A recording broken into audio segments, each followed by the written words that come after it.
All right, we're on. Happy days. Cool. All right. So we've got Liam and Loz here.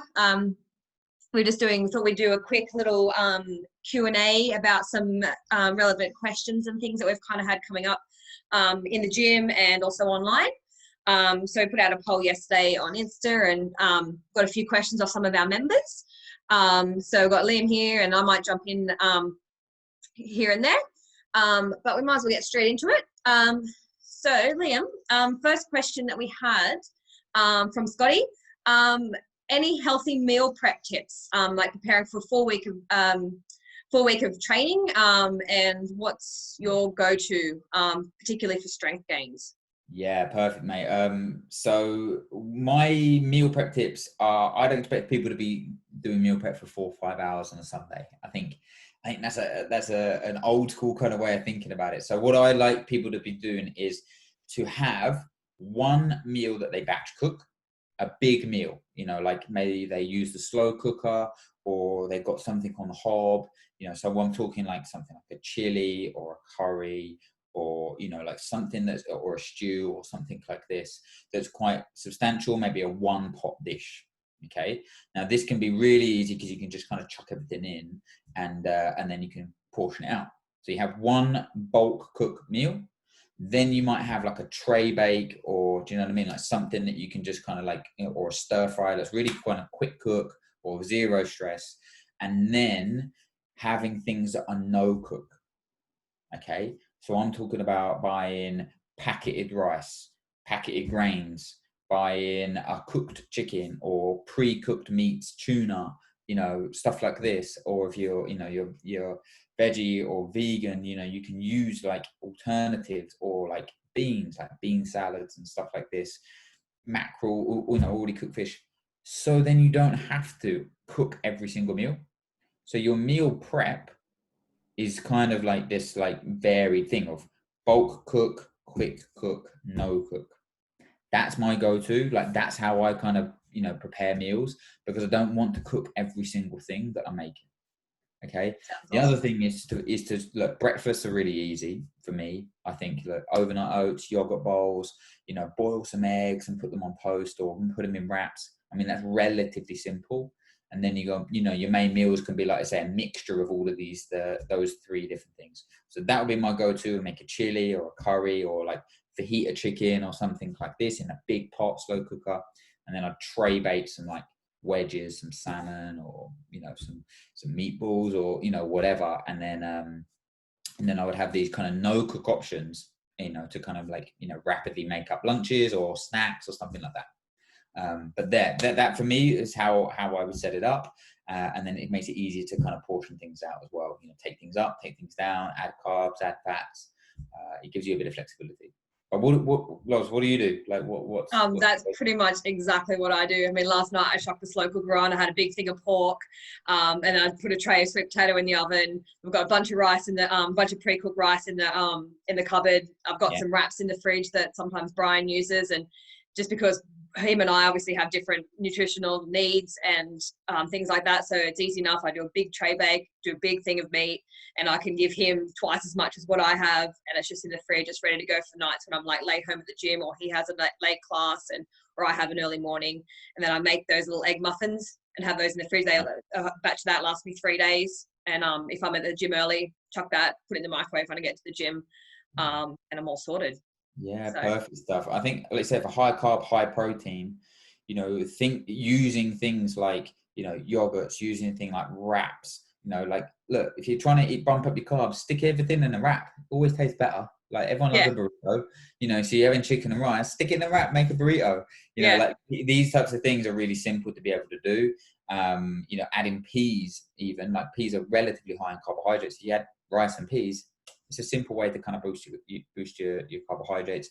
We actually do have an article on how to eat more, on how to eat more calories on our blog. So we'll link to that, Scotty. But I hope that kind of helps. Not just thinking that you have to cook everything. Break it down. Have no cook options. Have quick ones, and then, like I say, just have one big batch cook meal that you can use every week. Perfect. Cool. If you've got any questions, Scotty, you can always come and find me. You know where I am. Second one we got from Billy was, how should you decide on your nutrition goals? You know, fat loss versus strength and that sort of thing. It's Billy, I've tried to write this in an article in the blog for, you know, the last kind of couple of weeks, and I just keep having to delete it and start again. But when you're starting out, you need to look at your limiting factor. Okay, that's my biggest tip. So what I mean by this is, like, what's the thing that's holding you back? Okay, so now if you know that if you leaned out, so say if you dropped 2-3 kilos, okay, that's going to affect your performance much more than trying to get a bit stronger, put on muscle mass. So maybe you don't have pull-ups, maybe your handstand push-ups are lacking, or double unders and box jumps are a bit harder because you're carrying a little bit of excess weight. So if you leaned out, then your performance and overall health is going to improve much more than if you got stronger. Now, if you are maybe a little bit leaner or a little bit lighter, and actually strength is your limiting factor. Do you know what I mean? You got kind of good skill, maybe good mobility, kind of good technique, but actually it's always that strength thing that holds you back. That's me. Like in the open workouts, anything skill based, I was good.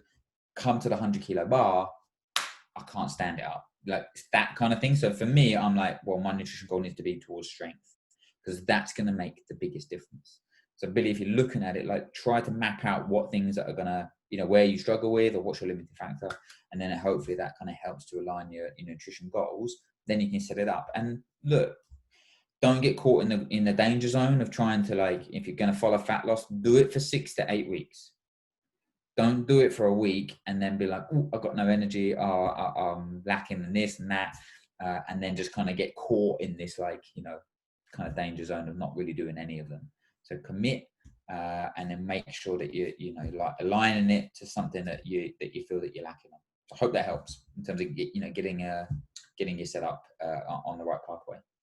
Cool. And I'm actually almost the complete opposite. Strength has always been something that I've been quite good at, and I've always been on the slightly heavier side. And a couple of years ago, I decided that I wanted to try, and my gymnastics was always the thing that held me back in the open.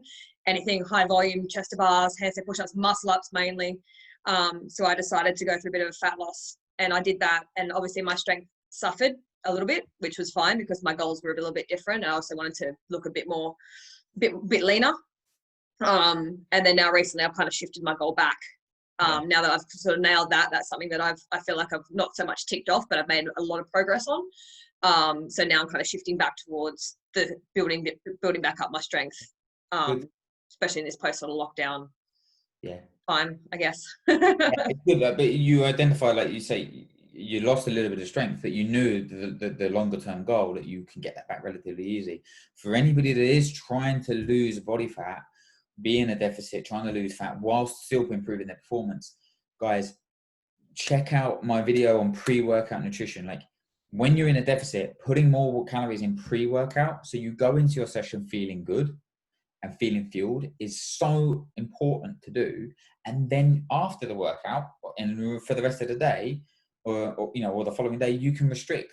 That's the time to do it. Now, that's how we would set up someone that's still looking to try to improve their performance but losing body fat. Okay, a little bit more pre-workout, a little bit less post-workout.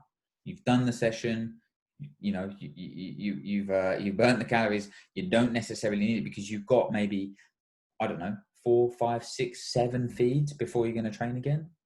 So there's adequate time to recover.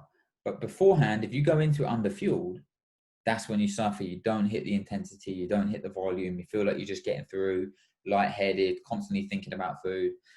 That's the way that we've set up someone that's still trying to lose fat but improve their performance. Awesome. Well, thanks, Liam. Moving on, this one should be a nice little quick one. What do you order when you go to Nando's? Oof. Nando's orders, I always go medium chicken, like 10 wings. Is always a pretty standard one, or like a double chicken wrap is a pretty standard one. But I love a corn on the cob as well. Not many. Oh, I haven't ventured there. Corn on the cob. What about you? I usually go for either butterfly chicken or chicken thighs, and either spicy rice if I've just trained, or the saucy spinach. Saucy spinach, I ain't had that. So delicious. They've restricted it now though, unfortunately. But it was like chickpeas and spinach and this red sauce. Delicious.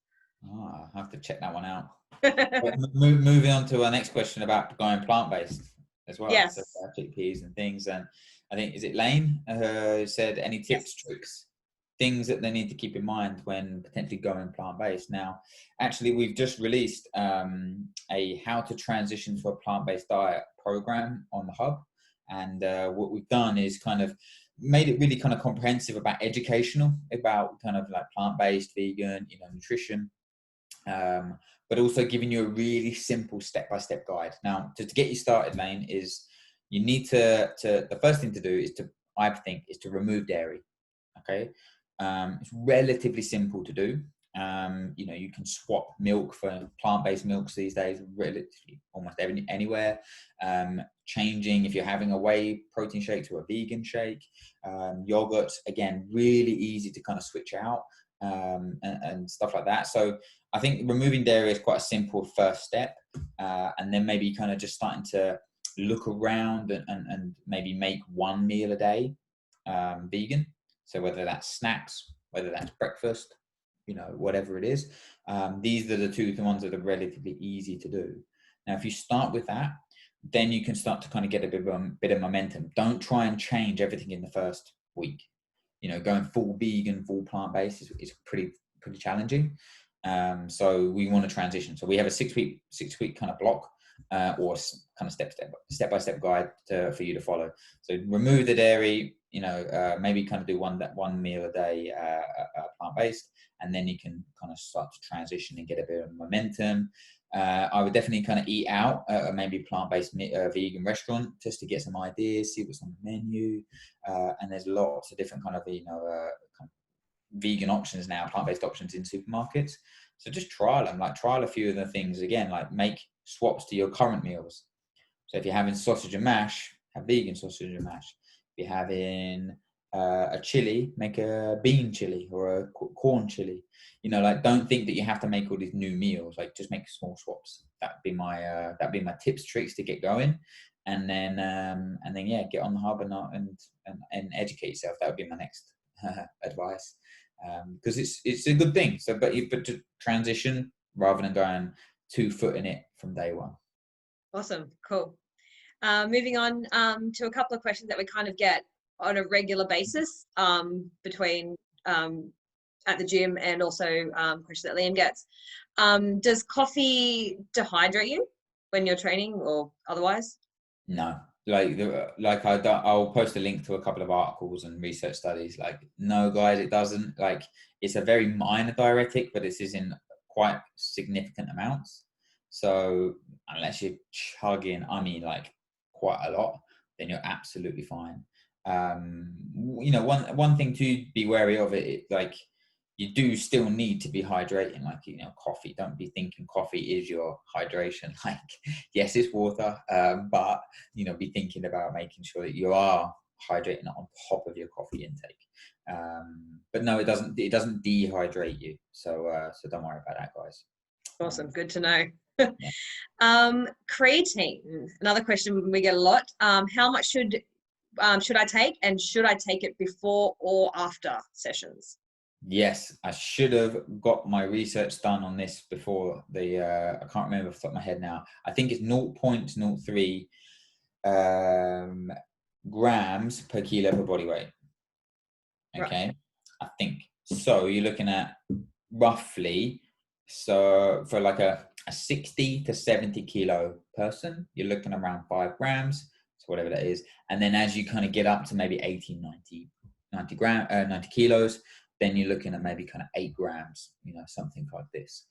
The old school thought that you need to load it. Some of the research said that you need 20 grams a day for 5 days and go down to a maintenance dose of 5 grams.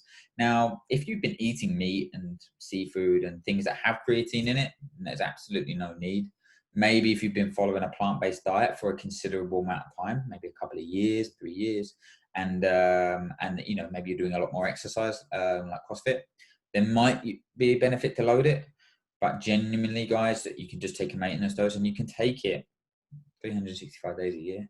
Me and Lauren spoke off before this. We're talking about creatine. We'll do some more, like real kind of just take homes. Like, should females take it? Should I take it when I'm injured? Does it cause water retention? We'll answer all of these in a future post for sure. So should I take it before and after my session?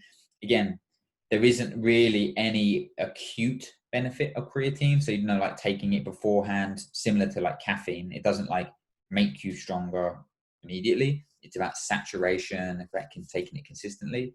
So it is down to personal preference. Some people take it, like if they take it just with water without any food, they feel bloated.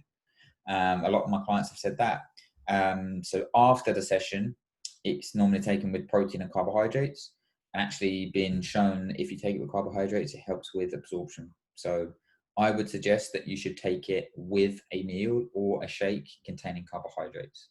So if that's pre-workout, great. If it's post-workout, cool. If it's with your evening meal, totally cool as well. So, but just be taking it with food seems to help with negating any of the gastric issues with it. So that would be my advice. Awesome, cool, thank you.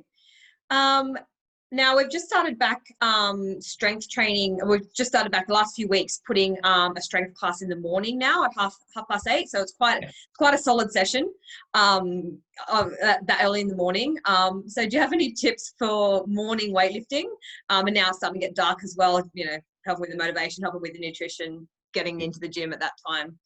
Yeah, morning lifting sessions. Let's say not many people want to get up at 6 a.m. and chuck a barbell over their head, but again, it comes back from like pre-workout, making sure that you're going into sessions certainly, fueled. But like the aim of weightlifting is to stick more weight on the bar. Going into it under fueled and maybe lacking, that kind of like real push. Yeah, you don't want to be staring at the bar or missing lifts for 45 minutes. So you got to be looking at the day before. The pre-workout nutrition becomes from like the first session of it, like post the session the day before. So if you're training, regularly, you need to be making sure the day before. And when I say like adequate intake, obviously this is very much dependent on your body weight, size, the amount you're training. But what I mean is that don't restrict, like, don't think like, oh, I'm not going to eat anything post-workout, or I'm not going to eat much for my dinner, and then expect to kind of be, feeling strong and powerful. Like carbohydrates and, and creatine are really important, nutrients for macronutrients for weightlifting, for power output. So I would suggest that the day before you need to be making sure that you're eating enough. And look, then you can be looking at maybe using something like a liquid-based, carbohydrate or a small snack before your lifting session in the morning. If you train fasted, that's cool, but you've got to eat enough the day before. If you don't, then you can eat the morning of. Often people go, oh, I don't want to eat.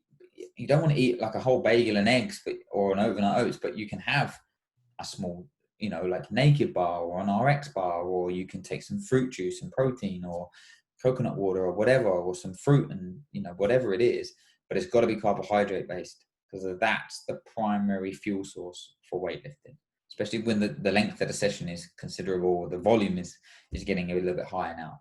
One of the tips I use for a lot of people is actually one of my clients was training fasted, doing weightlifting 4 times a week. And he was taking a recovery shake, so a protein and a carbohydrate shake post-workout. Then he was eating 30 minutes later.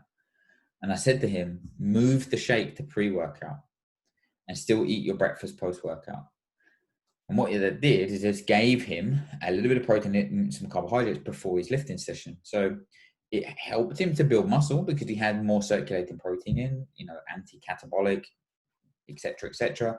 But he had a little bit more fuel in the tank because he had a bit more carbohydrates in pre-workout, which gave him that little bit of a boost early in the morning. And he found that it was so much more beneficial than taking in 800-900 calories with the shake and the meal post-workout. We moved it pre-workout, put 250 calories in pre-workout, and he was like, dude, this is so much better. So a little tip there. Day before, sneak something in maybe the morning of, and just see how you get on. Again, you're going to be doing weightlifting, and there's not so much like handstand push-ups and burpees and stuff like that. So you shouldn't feel worried about kind of maybe having a little bit of food in the stomach. So yeah, play around with a few options, guys, and yeah, make sure that you're fueling the tank, because that's what we want to be doing, put more weight on that bar. Definitely.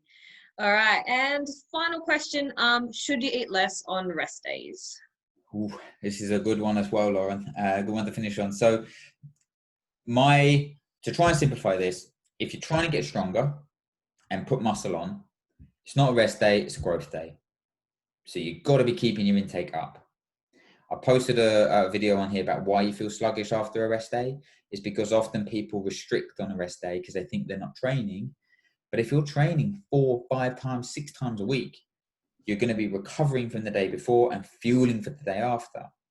Okay. There's a thing called delayed onset muscle soreness. It's delayed. Your body's still repairing and recovering 24, 36, 48 hours after a session. So you need to be making sure that if you're trying to get stronger and trying to gain muscle, you need to keep your intake up relatively close to what you eat on a training day. And I guarantee you'll go back into that session the next day feeling like on top of the world. That's going to be a big thing for strength. If you're trying to lose body fat, then I would say, again, look at maybe making a slight reduction, but going super low is probably not something that I would advise unless you're maybe training like 3 days a week. Because, you've got maybe 2 days in a row where you have off, or do you know what I mean? Like then you can be a little bit restricted because you've got adequate feeds to fuel the next session. Whereas if you're training 6 days a week, 5 days a week and whatever, then you're not really having that time to you still need to be recovering and repairing. So I would just say, look, you can drop maybe carbohydrates and fats and just keep protein intake relatively consistent, but don't be so aggressive that it then it impacts your performance the next day. So yeah, eat a little bit less on rest days if you're trying to lose body fat, but maybe save it for maybe when you've got 2 days off in a row. But if you're trying to get stronger, no, keep it up. One tip if you are trying to lose body fat is to restrict on, so say if you train in the morning on Wednesday and you take Thursday off, okay, lower your intake on Wednesday, lunchtime, afternoon, evening that day, and then keep your intake on Thursday relatively consistent, because often people are hungrier on rest days. But if you restrict on that Wednesday, you've got, like I said, about 6, 7, 8, 9 feeds before you're going to train again on Friday. So rather than restricting on Thursday and overeating on Wednesday, like that's what you want to be doing, like trying to get that more balance. So think about it in that way, then hopefully it will give you a bit more balance and you can manage your week a little bit better.